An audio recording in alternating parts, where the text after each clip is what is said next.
Hi, my name is Robert. Please read the comments in the About section of this video.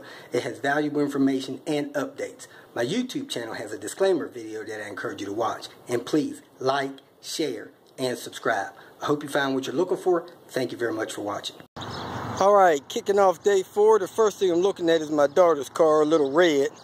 I heard there's one of these vehicles in the junkyard with this color code, so I'm going to try to get a fender for it. Somebody thought the car resembled the sidewalk and walked across the hood, put several dents in the hood, so I'm going to try to get a hood. And right now I'm getting ready to work on her air conditioner compressor because she said it's kicking off, not kicking back on, which is that common problem for that clutch gap. And I have a few zip ties here. I'm going to knock those out real quick and move on to the next.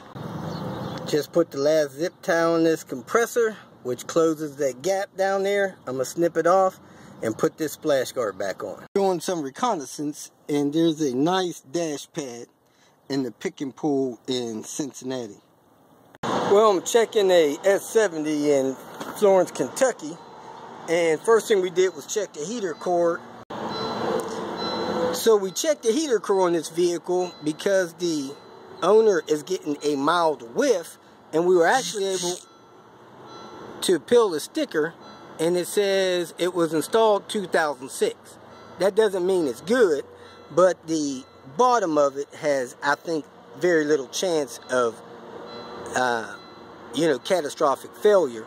So he's going to leave it be for now, maybe change it in a year or something like that. Next thing we're checking out is that it has a fuel leak when he fills the tank up.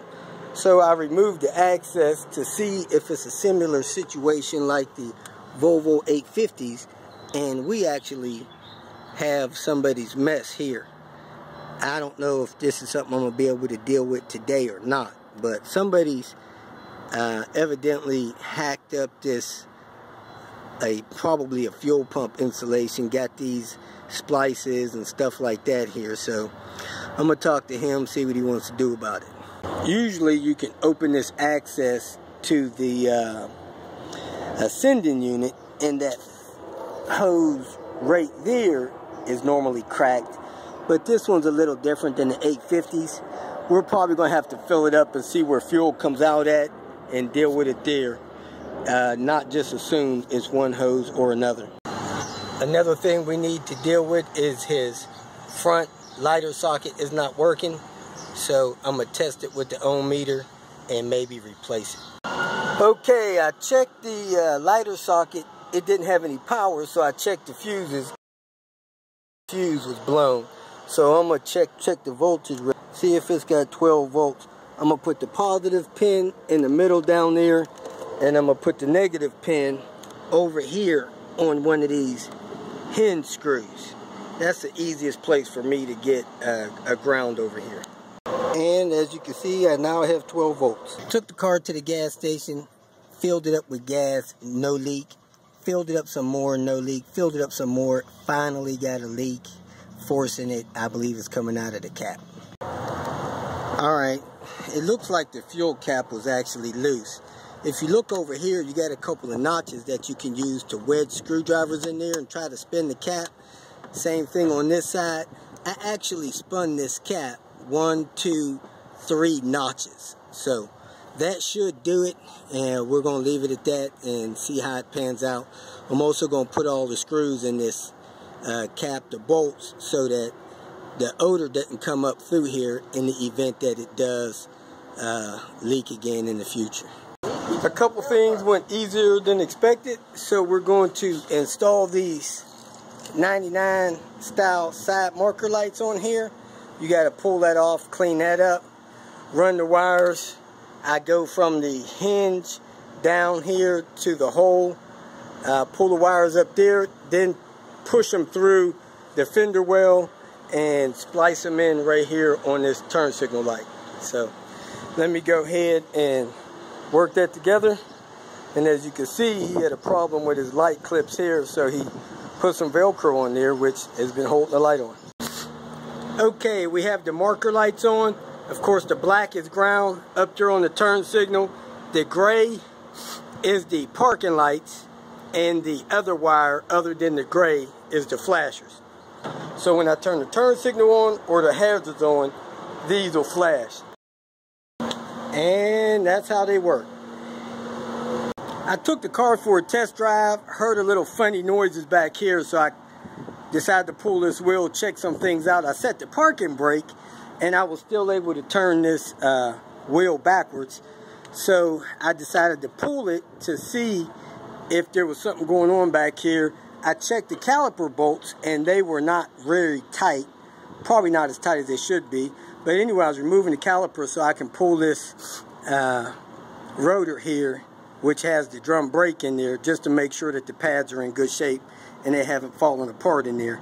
So I'm going to pull this pin, pull that off, see what kind of condition the parking brake is in, and if that's good, be done with this car. But I do notice like fuel lines and vacuum lines and brake lines are not in their clips, so I'm going to clip that stuff in place while I'm down here as well. Okay, everything seems to be intact here. The shoe material is still on the shoe brackets. I did move it over a little bit, which stopped some clicking noises I was hearing. And I'm going to go ahead and put the drum rotor back on and button this car up. Almost done here. We reset the service light, finished checking the parking brakes, clipped those lines back in there. Now we're doing the temperature check to make sure the fan cuts on and goes off approximately when it should. It should cut on about 216 and cut off about 206. Okay, the fan did cut on at 216. I just seen a spike in the voltage. I'm gonna go see if it cut off yet. And it did cut off, so it's functioning as it should. We're all done here. Got done with the blue car, but right now I don't know if the word would be rained in or rained out. At any rate, it's raining too hard to do anything. I'm at the salvage yard to get a hood and a fender for Little Red. And nice hood, nice fender. Unfortunately, the hood has a hammer head size fresh dent in it. So I won't be getting the hood, but I will be getting the fender when the rain slacks up. It's the end of day. I guess it's 4, maybe. I don't think it could have been a better day. Each task that I was faced was a little easier than expected. Everything went smooth except for finding a hood in the salvage yard. It did rain for a few minutes while I was at the salvage yard. 15 minutes later it stopped, and I was able to finish and find a few things while I was there. Spent a little bit of time with James, who's been a viewer for a while. He made a contribution to keep the tour going. I decided to make an unexpected stop in I guess it's Columbus, Indiana, maybe. And a gentleman there that's been a viewer and a Facebook friend, spent some time meet and greet with him. He made a contribution as well. His name is John. He was just a pleasure to spend a few hours with. So I went on ahead and pressed on. I'm in the Chicago area now in a community called Naperville. The plan for tomorrow, day 5, is to help a gentleman here in the Naperville area meet and greet a couple of viewers, and possibly head into Wisconsin to help someone with a PCV task there, and then head probably into the Michigan area.